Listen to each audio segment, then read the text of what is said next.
Hi everyone, welcome to Samjo Learning. This is Robert Dagar. This is this MAP initiative, Samjo Mains Answer Writing Program. Free और paid दो programme इस बार चल रहे हैं। अगर आपको उस मैप के बारे में जानना है कि कैसे पार्टिसिपेट करना होता है, कैसे हम डेली एक आंसर को रिव्यू करते हैं, hundreds of students are participating. As you can see here, जो फ्री वाला हम आंसर रिव्यू कर रहे हैं, यहाँ पर there has been a huge level of participation. There are 689 comments today और बहुत सारे लोगों ने आंसर सबमिट किए हैं और एक दूसरे के आंसर्स रिव्यू भी किए हैं। The best answer of the day is from a user name SG which is for Shreshtha Ghosh, जिनको इनके 500 रुपीज़ समझो कैश दिए जा चुके हैं for today.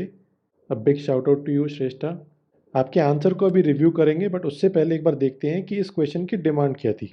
Read the question. It says account for the far-reaching impacts of melting glaciers and ice sheets globally. 150 words, 10 marks का question है। कैसे इसको टैकल करना है पहले ये समझ लेते हैं, उसके बाद बेस्ट आंसर को रिव्यू करेंगे। राइट, सबसे पहले account for the far reaching impacts of melting glaciers and ice sheets globally.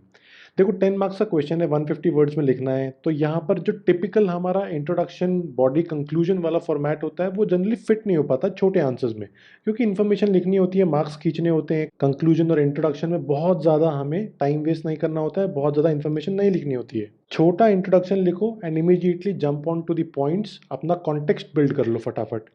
For example, इस क्वेश्चन में हम अगर कॉन्टेक्स्ट अगर बिल्ड करना चाहते हैं, इंट्रोडक्शन लिखना चाहते हैं, तो we'll have to talk something about the rising sea levels, something about melting glaciers, ice sheets। एक लाइन में environment create करना है। We can talk about 10% of the Earth's land areas covered by glaciers और ice sheets। फिर दूसरा context हमें build करना है कि ये मेल्ट हो रहे हैं, क्यों हो रहे हैं। Global warming has led to a widespread shrinking of the cryosphere. It has far reaching impacts such as, एक एक करके पॉइंट शुरू कर देंगे। अब यहाँ पर अगर आप देखते हो कि 2.7 सेंटीमीटर्स का चेंज है सिंस 1961, अगर हम कहते हैं in the global sea levels, और अगर हम कहते हैं कि 10% of the earth land area is covered by glaciers, तो कोई रिपोर्ट है, कोई कंक्लूसिव एविडेंस आप यहाँ पे प्रूव कर सकते हो। जनरली जब आप डेटा लिखते हो दो तरीके होते हैं। अगर कोई बहुत ही इंपॉर्टेंट डेटा है, बहुत ही बड़ी ऑर्गेनाइजेशन, बहुत ही इंपॉर्टेंट ऑर्गेनाइजेशन ने दिया है, नेशनल और इंटरनेशनल, तो आप कोट करोगे as per the data from या of this organization this has been found. यहाँ पे आप 2 सेंटीमीटर से 1961 बोलना चाहते हो, तो it has been found based on the information और research of the University of Zurich in Switzerland, जो कि इतनी रेलिवेंट नहीं है, लेकिन डेटा आप कोट कर सकते हो। तो आप क्या बोलोगे कि based on data from various researchers, yeah, researchers say that there has been an increase in 2.7 centimeters in the global sea levels because of the melting of ice sheets and glaciers, which is because of climate change or global warming। इसके impacts अब आप बताना शुरू करोगे body में। सबसे पहले आप कौन सा इम्पैक्ट बताओगे? Global sea level rise is the most important and the first impact that you have to talk about.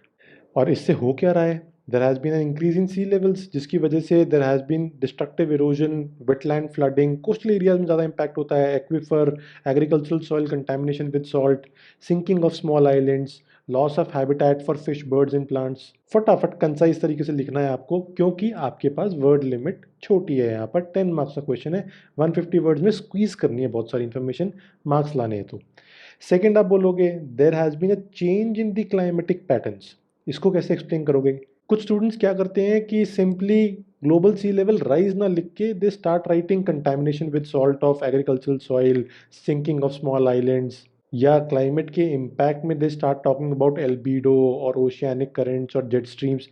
ये मिनी पॉइंट्स हैं, सब पॉइंट्स हैं ऑफ द लार्जर कॉन्टेक्स्ट, जो कि आपको ग्रुप करने हैं इन पॉइंट्स को कैसे ना कैसे। इसीलिए यही आंसर राइटिंग की प्रैक्टिस होती है।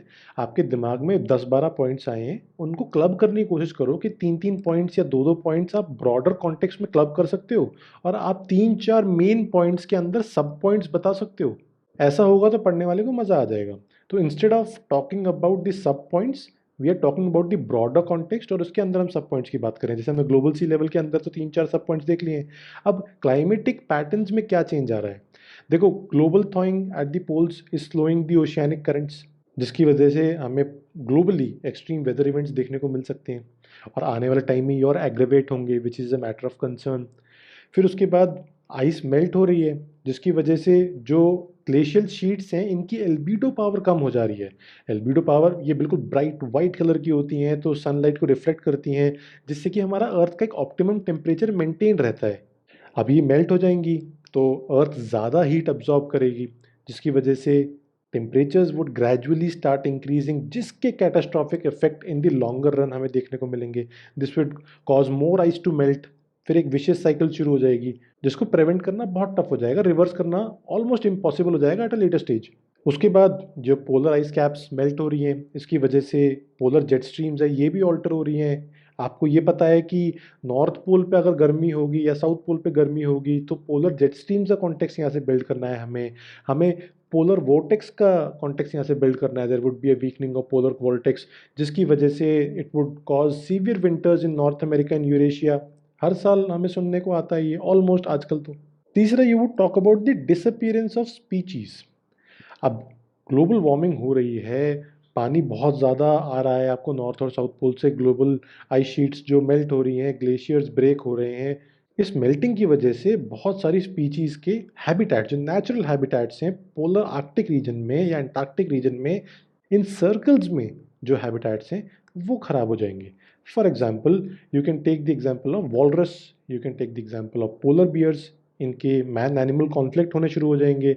जो पॉपुलेशन है इन दी साइबेरियन रीजन, आप अंटार्कटिका में तो मैन एनिमल कॉन्फ्लिक्ट नहीं गिनाओगे, लेकिन जो नॉर्दर्न टेरिटरीज हैं आर्कटिक सर्कल में, वहाँ पर मैन एनिमल कॉन्फ्लिक्ट होने के चांसेस बढ़ जाएंगे। There would be less fresh water. आप जानते हो कि glaciers are a source of fresh water. Ice के अंदर कभी भी सॉल्ट नहीं होता है। There would be lower hydroelectric energy generation capacity, less water available for irrigation. ज़्यादा पानी ओशियंस में डिज़ोल्व हो जाएगा, सॉल्टी हो जाएगा। सॉल्ट लेवल ओशियन का कम होगा वो एक अलग कॉन्टेक्स्ट है, बट फ्रेश वाटर जो बिल्कुल सॉल्ट लेस वाटर है, फ्रेश वाटर जो है ये कम होता जा रहा है, which is a matter of concern. Then you would talk about there would be an impact on trade. ये बहुत ही नॉर्मल, बहुत ही सिंपल पॉइंट्स हैं जो कि हमेशा हर किसी के दिमाग में आते हैं, और ऐसे क्वेश्चंस में आपके पास बहुत ज़्यादा स्कोप नहीं होता है कि आप कुछ एक अलग करके दिखा दो या अलग पॉइंट्स लिख दो। ये मान के चलो कि 70 to 80% of the candidates who are writing such an answer in the actual exam would end up writing similar points.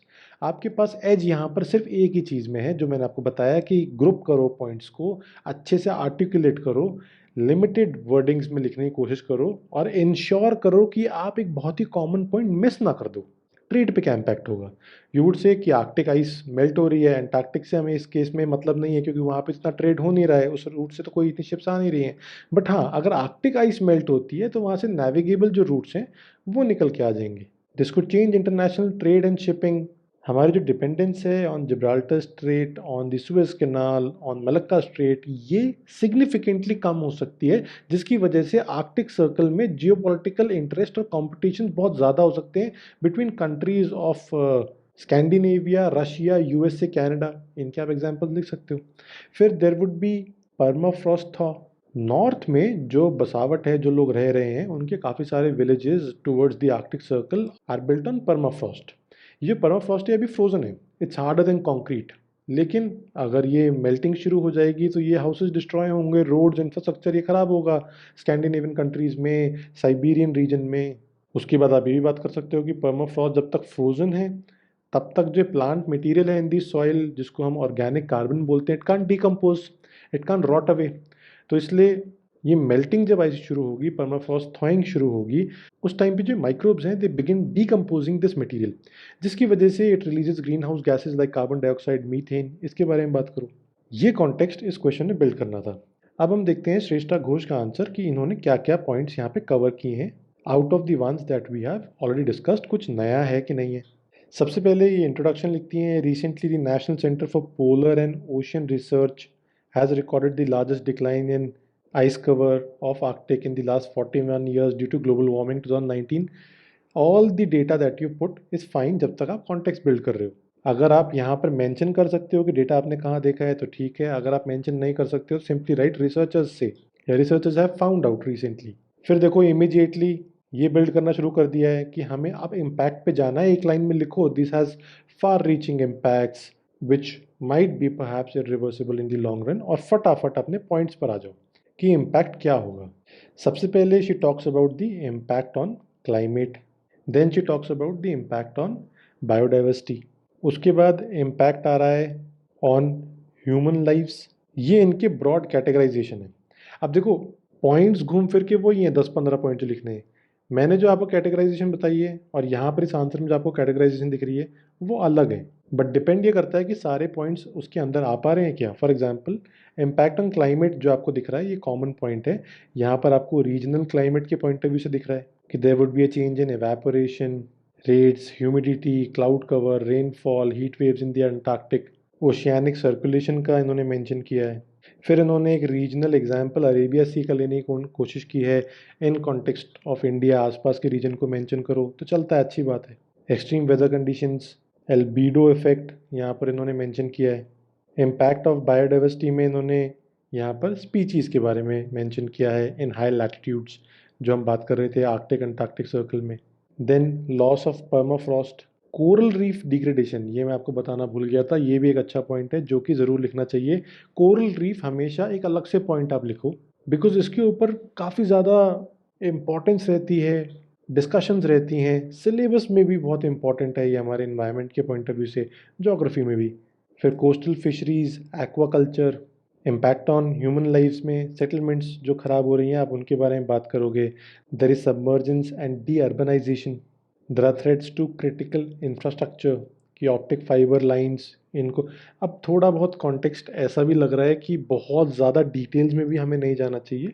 ऐसी ऐसी चीज़ें हम ना लिखें जो कि एक 15 मार्क्स क्वेश्चन में सही लगती, बट 10 मार्क्स क्वेश्चन में ऐसा लगेगा कि पहले ही बहुत क्रंच है और वहाँ पर इतने सारे पॉइंट्स लिख दिए। ऑल्दो आप बहुत छोटे छोटे पॉइंट्स लिख रहे हो विच इज़ अ गुड थिंग, ज़रूरत भी है, बट बहुत सारे पॉइंट्स लिखने में फर्स्ट इंप्रेशन ये आता है कि ज़रूर वर्ड लिमिट एक्सीड की होगी। जनरली एग्जामिनर आपके वर्ड्स को नहीं गिनेगा, जनरली क्या कभी भी नहीं गिनेगा, उसके बाद इतना टाइम थोड़ी होगा कि एक एक बच्चे का आंसर के वर्ड्स गिनते रहेंगे। सभी क्वेश्चंस के लिए सभी पेपर्स में फाइल्स होती हैं उनके सामने जिनको उन्हें चेक करना होता है आंसर शीट्स को।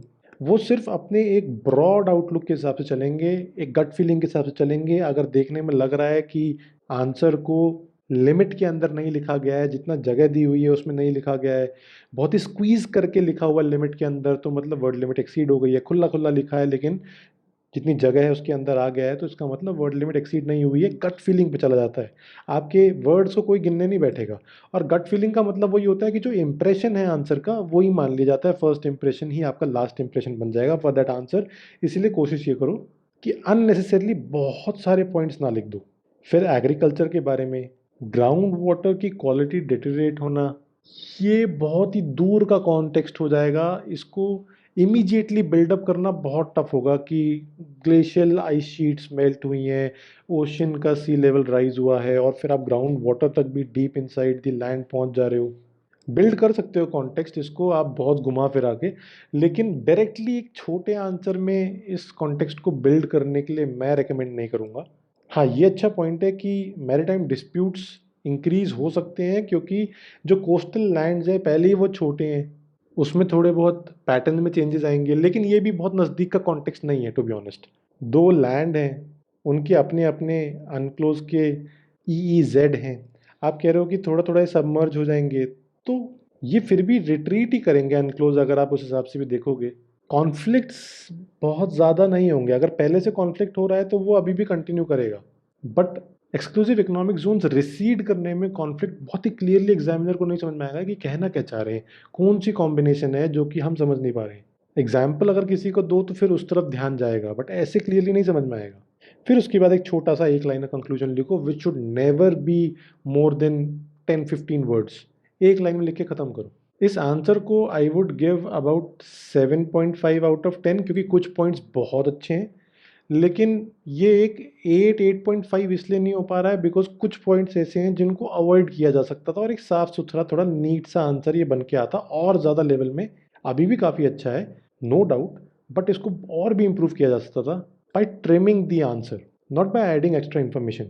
सो आई होप आपको समझ में आ गया है कि ऐसे आंसर्स को कैसे टैकल करना चाहिए।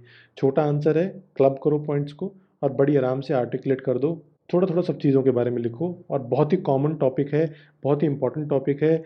सबसे पहले हमने इसको इसलिए लिया है ताकि हम एक मोमेंटम बिल्डअप कर लें छोटे आंसर से और फिर आगे 15 मार्क्स वाले और फिर आगे केस स्टडीज़ पे भी हम जंप करेंगे, तो फिर आसान रहेगा आप लोगों के लिए। हर सैटरडे को थीम आ जाती है हमारे टेलीग्राम चैनल पे। It is very important that you join our Telegram channel. वहाँ पर आपको थीम मिलेगी सैटरडे को कि अगले हफ्ते क्या क्वेश्चंस आने वाले हैं। वहाँ से आप अपने टॉपिक्स को रिवाइज़ करो और नेक्स्ट वीक जब क्वेश्चंस आएँ, तो you'll be able to write better answers. I hope you enjoyed watching this video. See you in the next one. Thank you.